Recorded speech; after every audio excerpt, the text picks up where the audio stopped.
Hey guys, welcome back to my channel. If you are new, my name is Alexandra Anele. You can call me Alex because we're like that tight.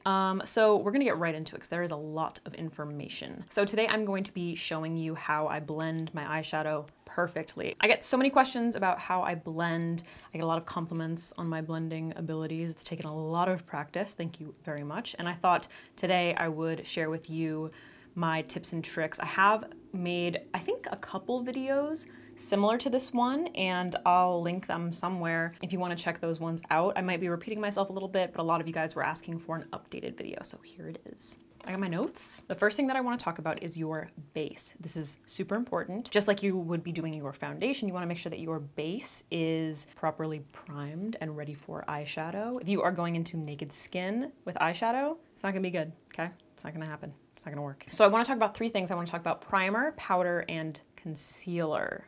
So when it comes to priming your eyes for eyeshadow, you want to make sure that you are creating a blendable base, something that is going to hold the pigment of the eyeshadow, but it's not going to skip or get stuck. So there are a couple of eyeshadow primers that I want to recommend to you. The first one being the one that I have been using on the regular. This is the Anastasia Eye Primer by Anastasia Beverly Hills. It is, I believe they have the one color. It's just like a really pale nude shade. And the reason, I guess there was some controversy around this because it only came in the one color. But what I like about it is because it's so light, and it's obviously, you know, like more reasonable for my skin tone because I'm very fair, is it really allows the pigment of the eyeshadow to come through. The lighter color that you use as your base, the more the color will show up on top of it. If you're using something that's like around your skin tone, especially if you are like medium to deep skin, vibrant colors are gonna have a really hard time picking up. So you wanna use a lighter base for that kind of thing. So that's why I like the color, but it is so incredibly velvety. It sets really nicely and it has enough like grip where it holds on to shadows if you're applying a foil or like a shimmer or something like that. But it also, if you shear it out well enough, it makes blending mattes very easy. So I do recommend that one. My next recommendation is the e.l.f. primer. This is in the shade Sheer. I think they have multiple shades. I can't remember exactly what it's called. All the shit will be linked down below. But this is a really, really good affordable primer. It's a little bit more, pink actually. But it's basically just like well, this one is a nude and kind of the same thing. It's a little thinner, I would say, and more transparent, but it is a really nice, similar idea. So it does have like a nice grip and it's definitely like blends out to be very velvety. So eyeshadow goes over it very nicely, but it's not going to, this is it blended out. It's not as, it's not gonna cancel out as much of the pigment on your eyes. You can use concealer. This is something that I did for a very long time. I would go in with a tiny bit of concealer on my eyelids, pat it out. And the trick is to use a concealer that isn't going to be thick. You do not wanna use something like It Cosmetics Bye Bye Under Eye. Don't do that. Wait, is that what it's called?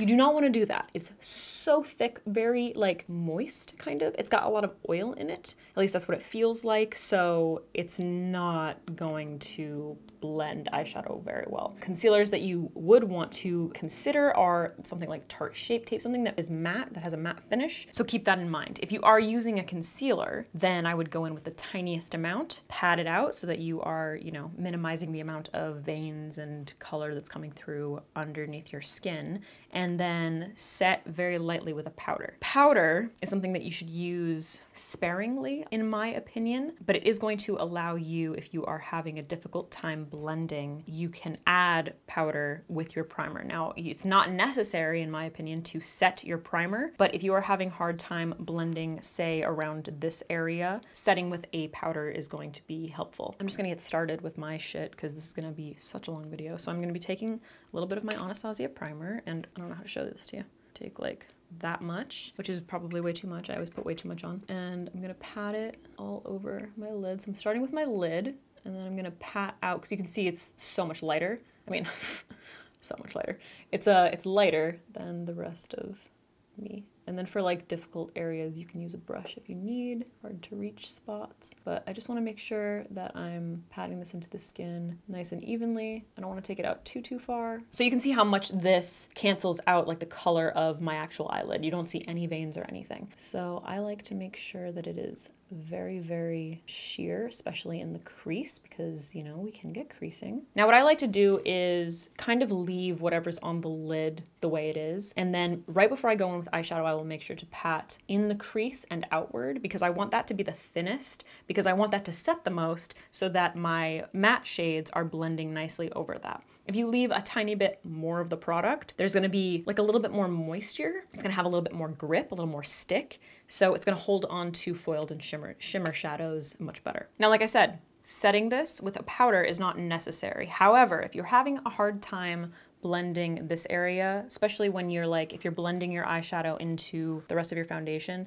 not that you're blending it into the foundation, but you want to make sure that you're not going from like a matte lid to all of a sudden like dewy skin, because the eyeshadow is going to skip and it's gonna look like very weird. It's gonna be really difficult to make everything look seamless. If you are having that problem, I would suggest going in with a translucent powder around this area. Now, I am going to do that today. I don't do it all the time. Most of the time I don't do it, but I'm gonna do it today. There's so many translucent powders that I like. I like the Kylie Cosmetics translucent powder. I use that a lot. The recent one that I've been using is the new one by Gigi Gorgeous. I think this is from like her own brand.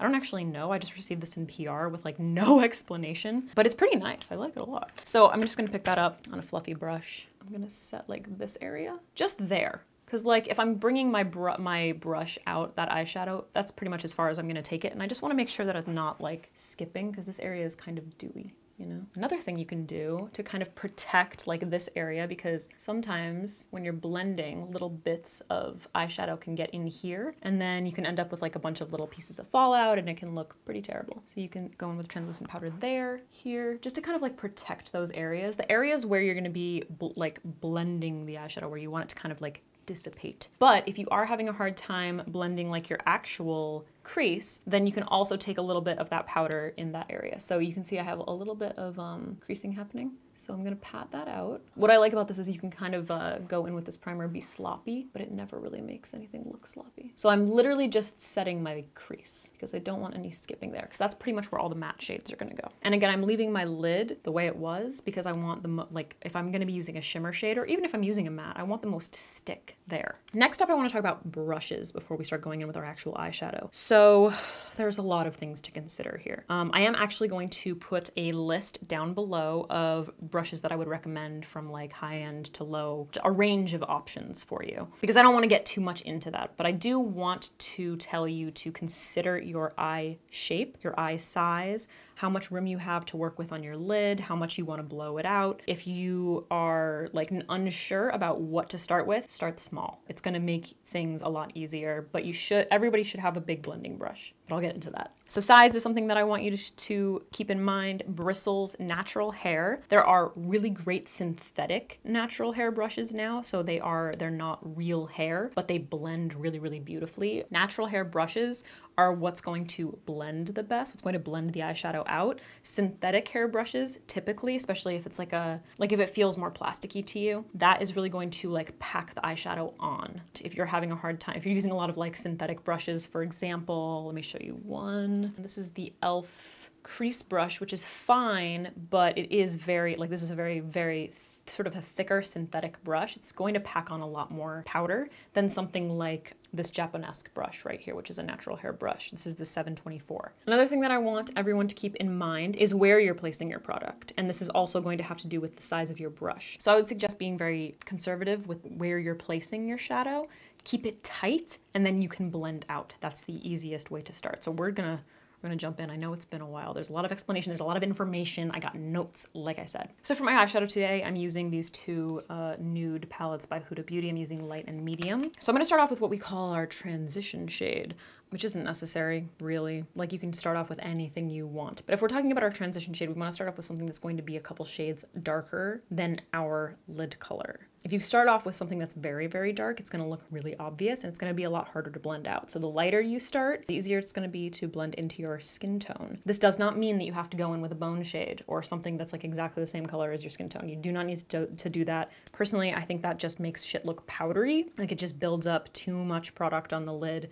I think it's super unnecessary and I don't know why people do it. So I'm going to be starting off with this shade right here because it is a little bit darker than my skin tone. It's a nice pretty peach. And to begin, I'm going to be using the Sigma E33 brush. So it's this blending brush. For my transition shade, what I kind of like to do is I kind of like to turn my brush and cover all of it. So I'm holding it at an angle and then I'm turning it. And this is super important. Tap it off. Because if you go in with if you just dip your brush into that product and go in, you're gonna be placing all this product down in one area. It's gonna be way harder to blend out. The way you hold your brush is another thing that you need to pay attention to. So if I'm holding my brush like this, the bristles up here, like the color is concentrated on the tip of the brush. So we're gonna be keeping it a little bit more like tight in here. It's not gonna go on the lid. And then when you hold it angled like this part of the brush actually helps kind of like, it does a lot of the blending on its own. So I'm gonna start by like placing it down. And I'm placing this in my crease, maybe like a little bit above my crease. Like, I'm kind of poking around my eyeball, basically, with the tip. And like I said, we're keeping it angled. So that's gonna do the blending for us.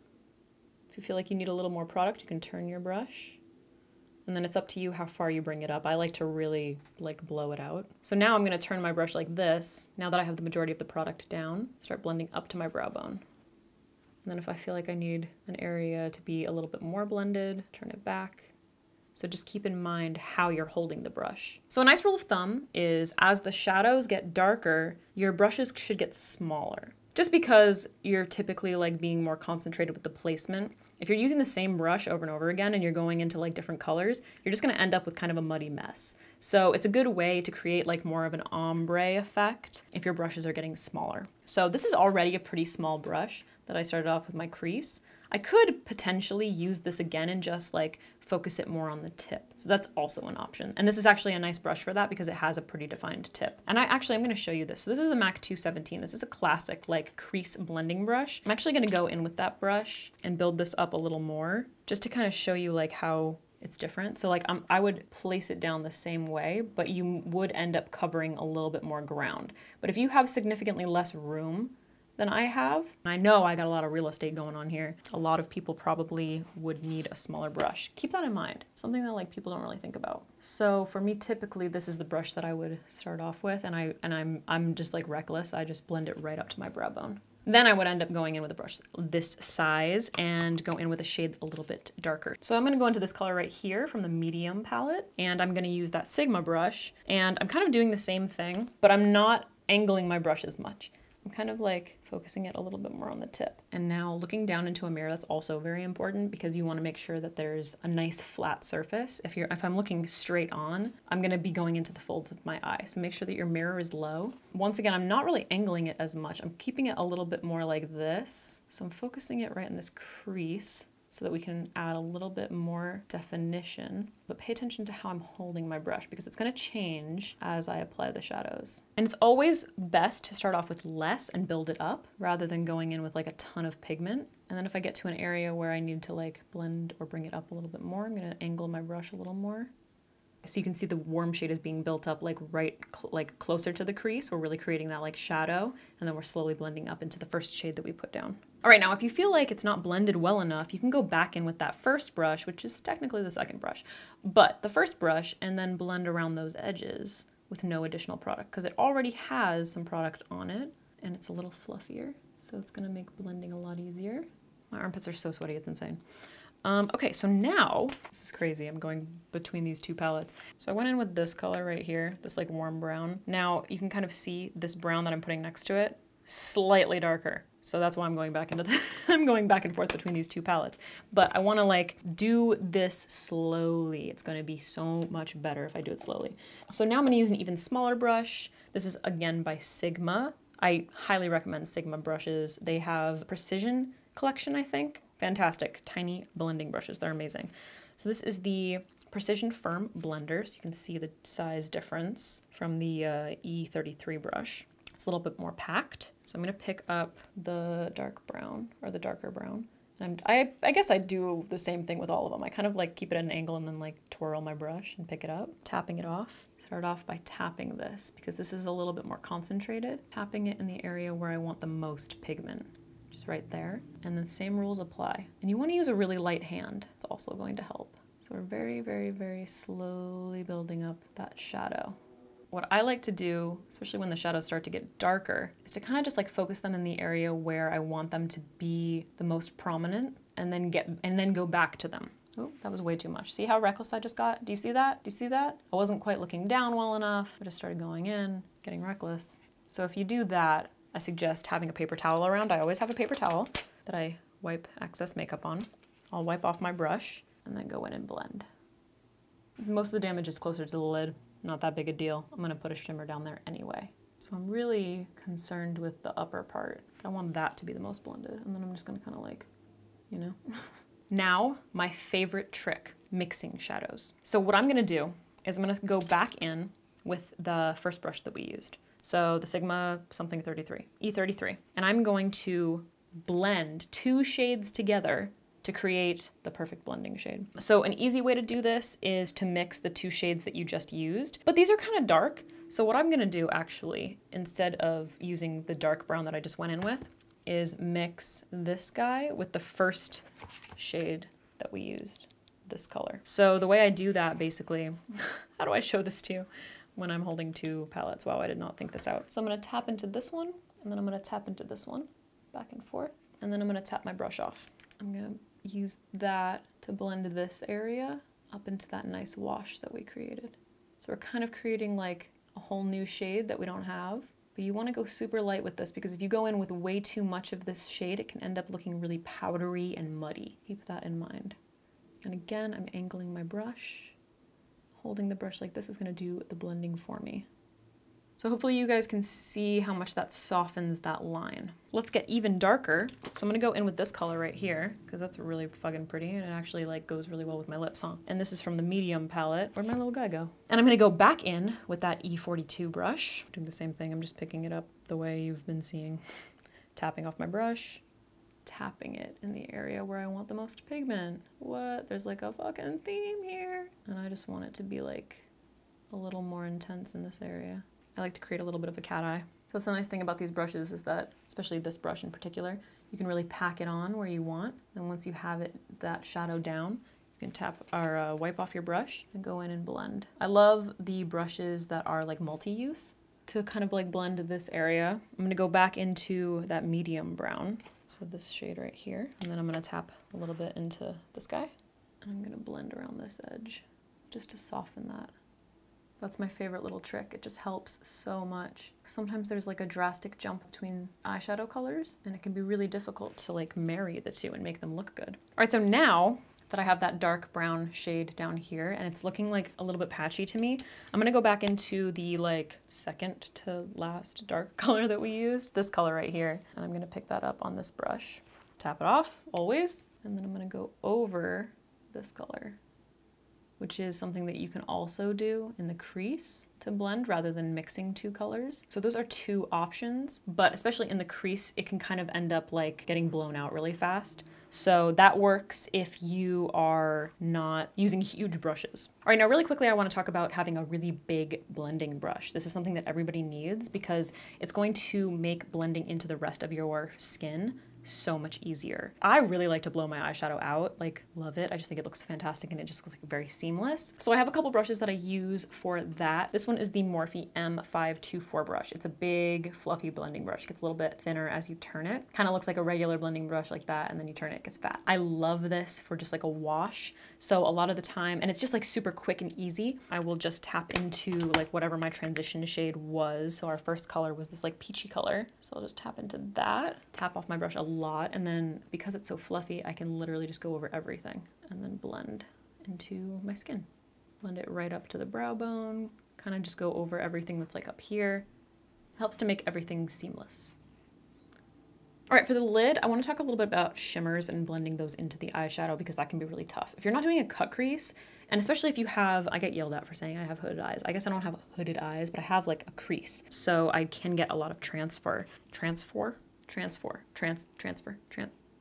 So for shimmer, what I like to do is kind of blend into the crease. And you can use brushes for this. My favorite one to do for this is the Sigma E54 brush. It's this guy. Oh, it's this guy right here. Talked about this a bunch of times. It's flat, but it packs on shades beautifully, and it's actually a little bit like tapered, sort of like in a dome shape on the top, or like around, whatever. And that helps blend into like your matte shades. So I think I'm gonna use this color because it's fucking bomb. So I'm gonna take that middle shade. I'm gonna actually apply it with my finger. So I'm just gonna pick it up on my finger. And I do talk about this in a lot of videos. Some of you guys might already, ooh, I like that. Some of you guys might already know this. What I like to do is start off by placing it on the bottom part of the lid because that's where I want the majority of the payoff to be. As I get to the crease, I'm going to use a lighter hand and just kind of tap.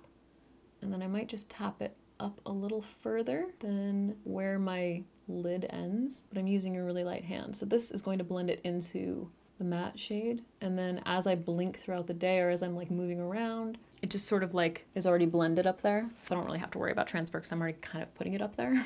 Like I said, feel free to use a brush. You probably will get fallout, and you're gonna end up with like a lot more pigment being put down, which might be slightly harder to blend. All right guys, so I just finished off my makeup. I just wanted to like try and get all up in here to show you the finished result. I wanna get all up in here so you guys can see the blending. And you know, decide for yourself if you think it's legit. But I think it's decent.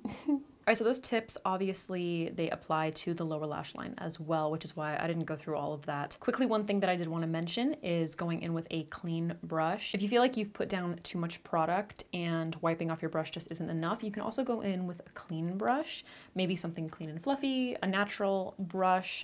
This is that Japonesque 724 brush, and this is going to help you blend without putting down any additional product. It's actually going to pick up some of the product if you feel like you've put way too much down. So having a clean brush handy, especially something fluffy like this, is really going to help. I really hope this helped. If you have any blending tips and tricks, please leave them down below, or like favorite brushes, favorite products. Thank you so much for watching. I hope you enjoyed this video, and these makeup details will be posted on Instagram. So if you want to know everything, it'll be linked there. And don't forget to check out the description for my brushes. Also, I list everything down below. I like to link everything for you guys. All right guys, thank you so much for watching, and hopefully I will see you in the next one.